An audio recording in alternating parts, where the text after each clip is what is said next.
పూర్తిగా చీకటి పడింది. పిల్లలతో సహా శారద కుటుంబం మొత్తం అన్నం తినటానికి చేసిన వంటలను ముందు పెట్టుకుని కూర్చున్నారు. మనవడు హరీష్ సంతోషంతో, నానమ్మా, నాకెంతో ఇష్టమైన పప్పుచారు చేసినందుకు చాలా చాలా థ్యాంక్స్. ఇప్పుడు నేను కడుపు నిండా తింటాను. హలో అన్నయ్య, నానమ్మ నీ కోసం ఏం చేయలేదు. నేను అడిగితేనే పప్పుచారు చేసింది. కావాలంటే నానమ్మని అడుగు. చెప్పు నానమ్మ, ఈ పప్పుచారు నాకిష్టమని చేసావా, లేదంటే చెల్లి చెప్పింది కదా అని చేసావా? చెప్పు నానమ్మ. అన్నయ్య అంత ఖచ్చితంగా అడుగుతున్నాడు కదా, నేను చెప్తేనే చేశానని ధైర్యంగా చెప్పు నానమ్మ. నీ వెనుక నేనున్నాను, భయపడకు. పిల్లలో, మీరు మళ్ళీ మొదలెట్టారా? అసలు ఇంట్లో కూరలు చెయ్యాలంటేనే భయంగా ఉంటది. ఏదో కూర ఎవరికో ఒకరికి ఇష్టంగా ఉంటది. ఆ కూరని నా కోసమే చేసిందని వాదన మొదలవుతుంది. వాదన నాకు తలనొప్పిని తీసుకొచ్చి పెడుతుంది అనుకోండి. శారదా, అసలు నీకు తల్లేదు కదా, ఇంక తలనొప్పి పెట్ట వస్తుంది చెప్పు అని ప్రసాద్ అనగానే శారద కోపంగా ప్రసాద్ వైపు చూస్తుంది. ఇక ప్రసాద్ తలదించుకొని మౌనంగా గబగబా తింటూ ఉంటాడు. చెప్పు నానమ్మా, ఈ పప్పుచారు నా కోసమే చేసావు కదూ? లేదు, నేను చెప్తేనే నానమ్మ పప్పుచారు చేసింది అని పిల్లలిద్దరూ వాదించుకోవటం మొదలుపెట్టారు. శారద ఆందోళన పడుతున్న అనామికాని చూస్తూ, యాయ్ కోళ్ళ, ఏమైందే? ఎందుకు అంతలాగా ఆందోళన పడుతున్నావు? ఆందోళన పడకుండా ఎలా ఉండగలను అత్తయ్య? అనామిక, నీ ఆందోళన నాకు అర్థమైంది. వరి పంట కోసి పొలంలో అలాగే వదిలిపెట్టి వచ్చావనే కదా నీ భయమంతా? అవును బావా, కోసిన వరిని ఒక దగ్గర కుప్పగా వేసి మన దగ్గరున్న పరదా కప్పేసి వస్తే బావుండేదని అనిపిస్తుంది. నువ్వు ఊహించినట్టు వర్షం పడదులే కోళ్ళ. దిగులు పడకుండా ముందు అన్నం తిను. నేను చెబుతున్నాను కదా, వర్షం ఖచ్చితంగా పడద కోళ్ళ. అది కాదత్తయ్య, కోళ్ళ, నేను నీకంటే ముందు పుట్టా. నీకంటే ముందు ఈ ఇంటికి కోడలుగా వచ్చాను. నీకంటే ముందు వరి పంటేశాను. వాతావరణం ఎప్పుడు ఎట్టా ఉంటదో నీకంటే బాగా నాకే తెలుసు. నువ్వు వర్షం పడుతుందని ఆందోళన పడబాక, సరేనా? ముందైతే అన్నం తినుకోళ్ళా. అవుననమిక, మా అమ్మ చెప్తుంది కదా. అయినా నీకు మా అమ్మ కంటే ఎక్కువగా తెలుసా ఏంటి? నీకెలాంటి భయమూ వద్దు, ముందు అన్నం తిను. అసలే వరి పంట కోసి కోసి ఈరోజు బాగా అలసిపోయావు నువ్వు అని శారదా రమేష్లు ఎంత చెప్పినా అనామిక మాత్రం మామూలు మనిషి కాలేకపోతుంది. తన మనసులో నుంచి ఆ ఆందోళన మాత్రం పోవటం లేదు. వర్షం పడుతుందనే భయమూ వీయటం లేదు.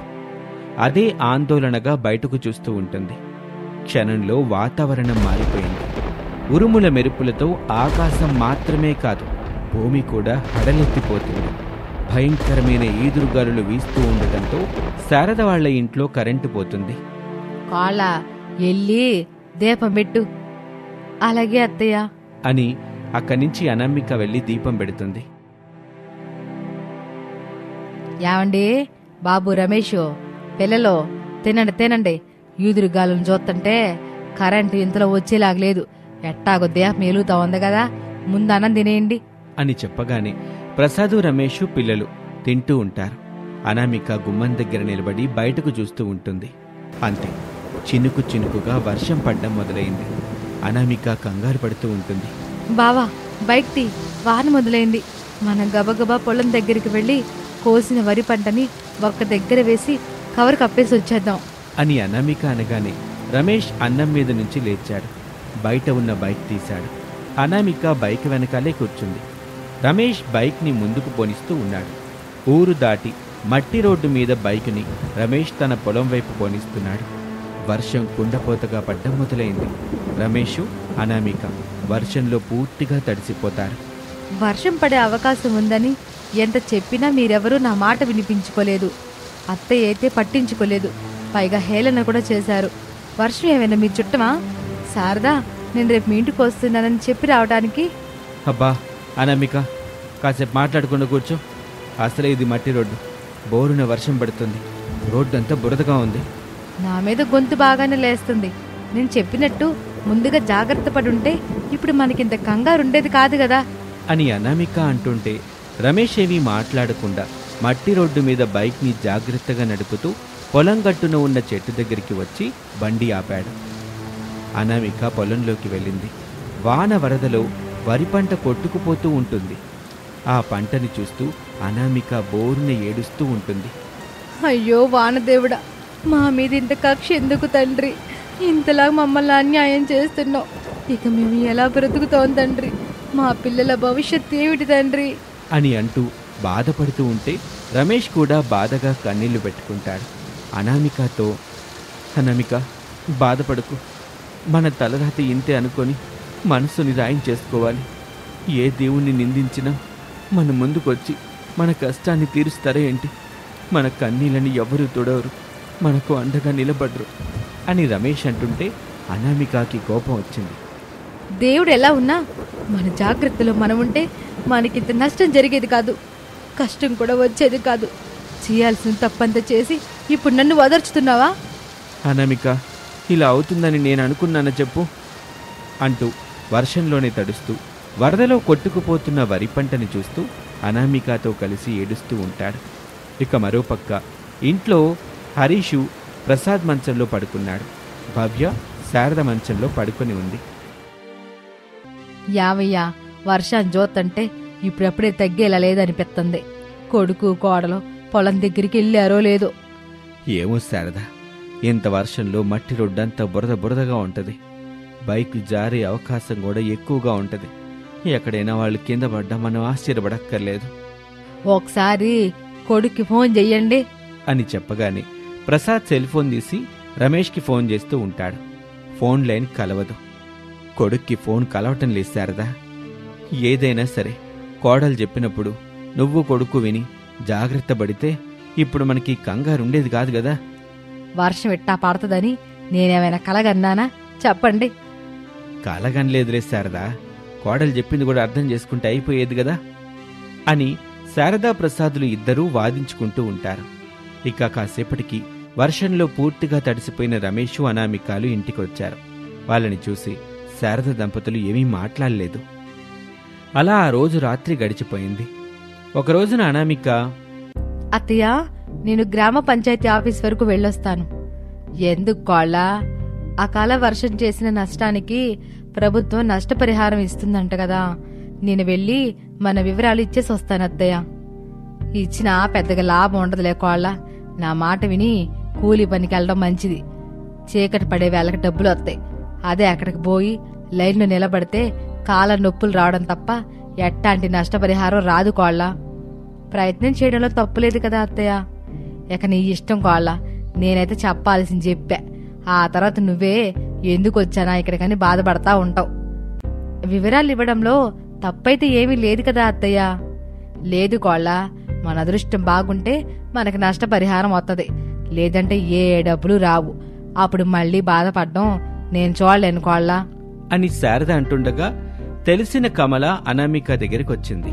అనామిక, వెళ్దామా? వెళ్ళాం కమలా అని చెప్పి అనామిక కమలతో కలిసి ఇంటి నుంచి బయలుదేరుతుంది.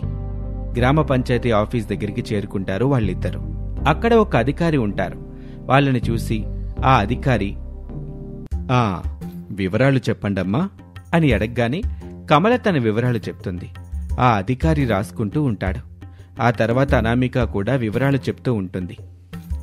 సరేనమ్మా, తొందరలోనే మీకు డబ్బులు పడతాయి, జాగ్రత్తగా వెళ్ళండి అని చెప్పగానే అనామిక కమల సంతోషపడతారు.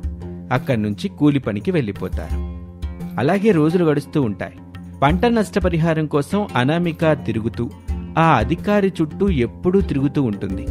కానీ రావాల్సిన నష్టపరిహారం మాత్రం రాదు. అప్పుడు శారద ఇలా అంటుంది.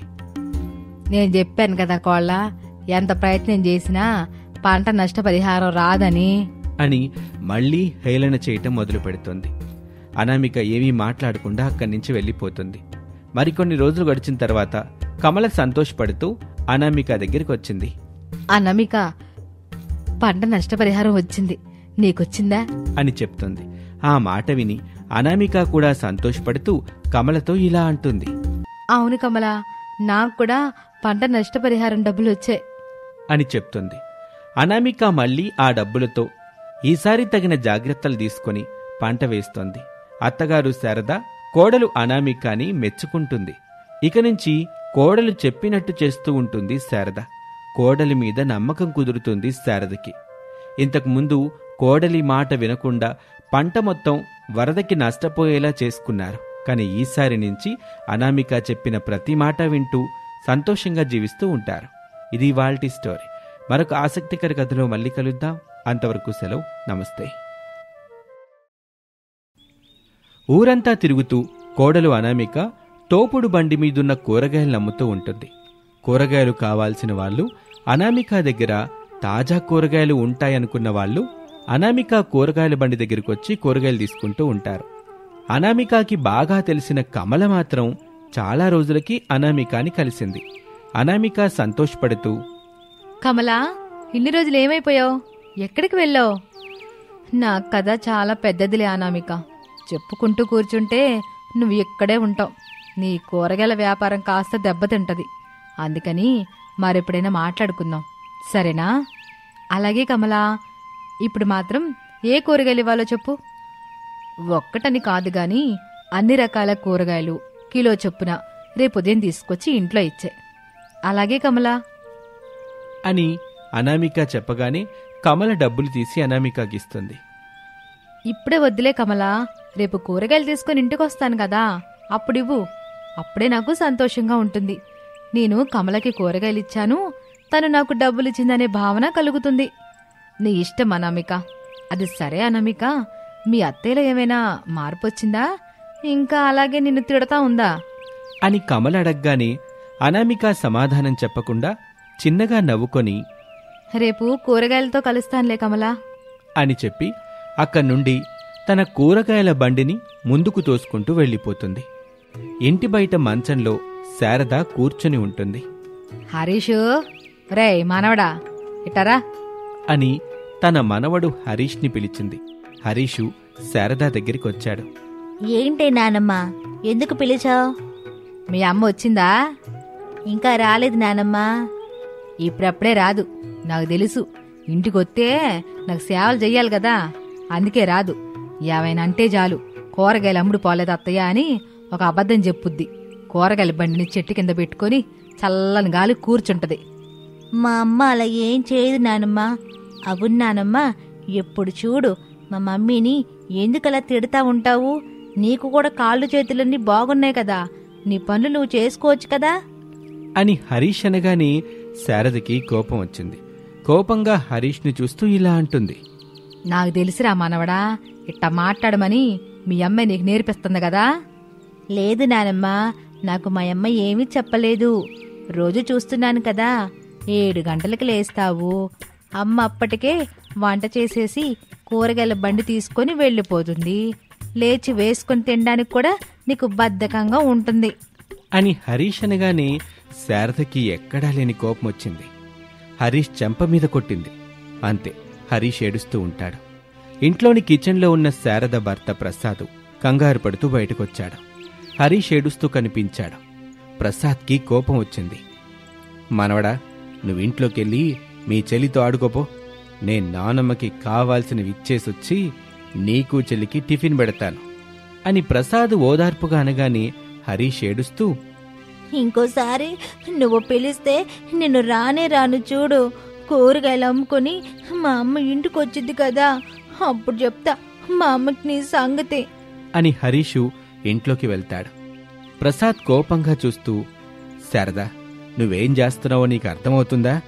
ఆ నన్ను పట్టుకొని అంత బద్ధకం ఎందుకు నానమ్మా నీకు అని అంటాడా? అంటాడు శారదా. అయినా వాడన్న దాంట్లో తప్పే ఉంది. నిజంగానే ఏదైనా రోగం వచ్చి నీ కాళ్ళు చేతులు పడిపోయాయి ఏంటి? చెప్పు. లేదుగా. గ్యాస్ ట్రబుల్ వచ్చినందుకు ఇంతలా చేస్తున్నావు. ఉండు, నేనెళ్ళి టాబ్లెట్ వాటర్ తీసుకొస్తాను అని చెప్పి ప్రసాద్ అక్కడి నుంచి లోపలికి వెళ్ళిపోతాడు.